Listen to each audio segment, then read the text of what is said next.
Paparating na ang mga bakasyon sa eskwela, at meron akong katrabaho na halos nagpapanik dahil nahuli na siyang mag-book ng vacation slot. May patakaran sa kumpanya namin na hindi pwedeng sabay-sabay magbakasyon ang higit sa 3 empleyado.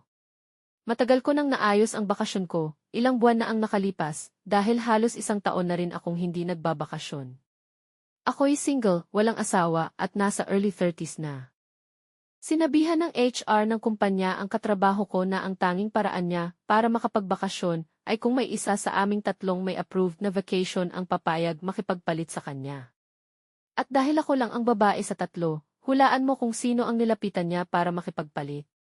Sinubukan niya akong kausapin, mahinahon sa simula, at sinabi niyang gustong-gusto raw ng mga anak niya, edad 6 at 4, na pumunta sa isang amusement park. Nakabook na raw lahat, at kung pwede raw bang ibigay ko na lang ang bakasyon ko sa kanya. Tinanggihan ko siya, dahil nakabook na rin ang bakasyon ko, solo trip ito, pero ayokong sabihin sa kanya yon. Naging mapilit siya, paulit-ulit akong kinukumbinsi, sinasabi na madidisappoint ang mga anak ko. Pagka-4 o pang-5 ulit niya, hindi ko na napigilan at napasigaw ako sa kanya. Sinabi ko, hindi ko problema kung madisappoint ang mga anak mo. Hindi ko talaga napababa ang boses ko, kaya halos kalahati ng opisina ay nakarinig. Namula ang katrabaho ko at umalis. Maya-maya, nilapitan ako ng isa kong katrabaho, 25 na lalaki, na nakaupo sa tabi ko at narinig ang buong pag-uusap.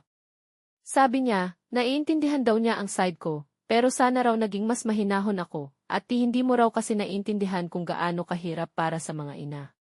Tama lang po ba ang ginawa ko?